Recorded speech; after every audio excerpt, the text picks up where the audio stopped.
It's not about honesty. It's about what people do with it. And that's the new film, The Drama. And real quick, before I get into this, I'm not going into spoilers here. This is actually a tough one to talk about without giving anything away.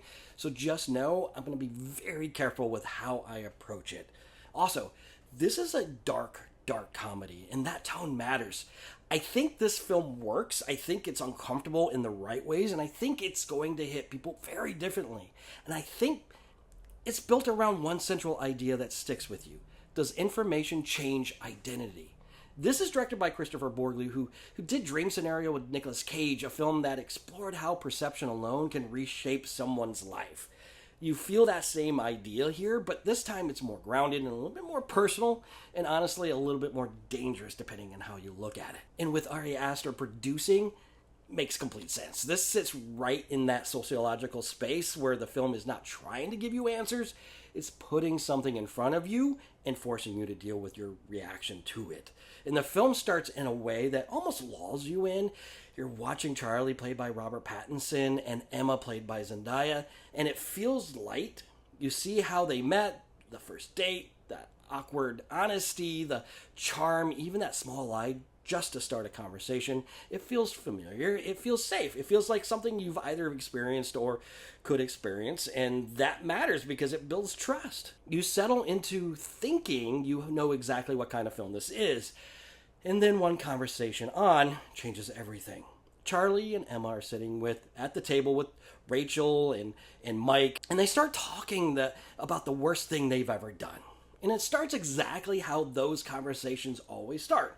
A little awkward, a little funny, and people testing the waters, trying to figure out where the line is. And one story leads to another, and you could feel it building. And what's interesting is, and I think this is a really smart script decision, is that Rachel's truth, the maid of honor, is actually more harsh in your opinion.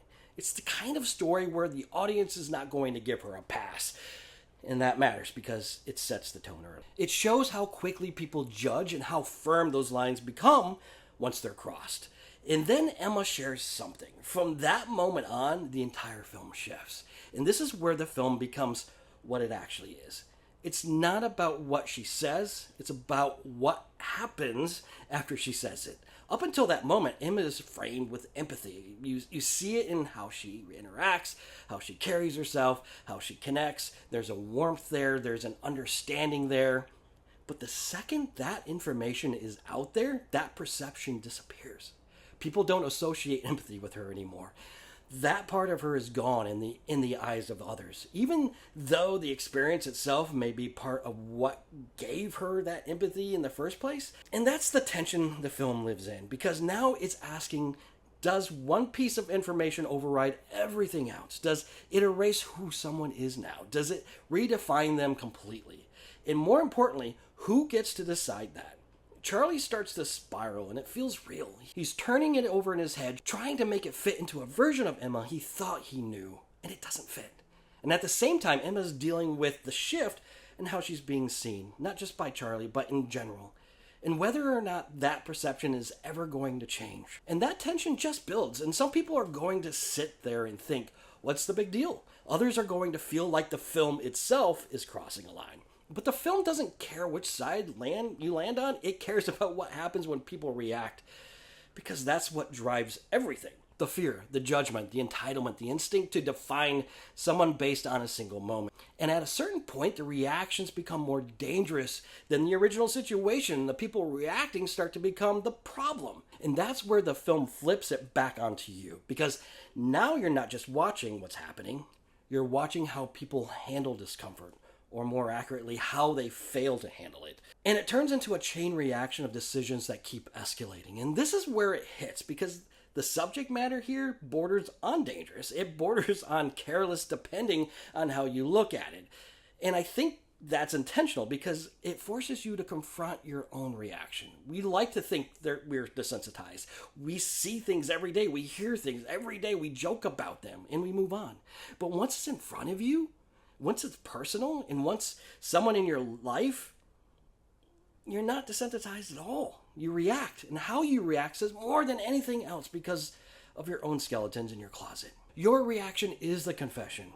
But what works here is the commitment. The film stays in that discomfort and lets it build. The second act does simmer, and you feel that, but it's intentional. It's a pressure cooker, letting everything sit so when finally it starts to break, it feels earned. Performance-wise, this works because both sides feel grounded. You understand Charlie, you understand Emma, and that's what makes it uncomfortable. Because you're not sitting there picking a side, you're sitting in it. Where it doesn't fully work, and there are moments where the film circles the same emotional beat without pushing it forward.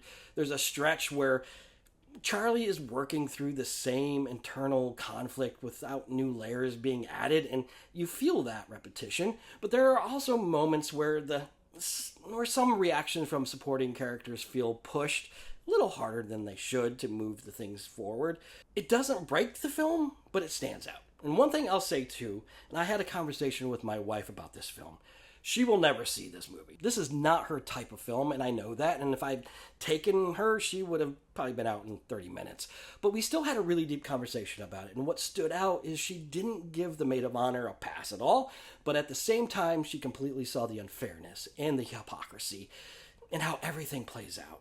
And that's what this film does. It forces you to look at how you judge people and where you draw your line and whether or not you're being consistent with it. If I had to place this on an uncomfortable scale, it sits somewhere between Meet the Parents, the discomfort is social and awkward, and Happiness from 1998, which is extreme.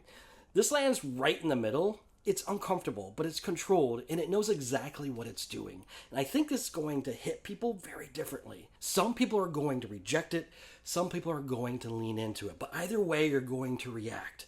I do recommend it. Just understand what it is. This is not passive, and this is not light.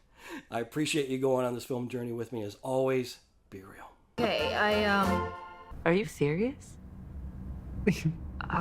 I'm sorry. I'm gonna order an Uber. Emma, what the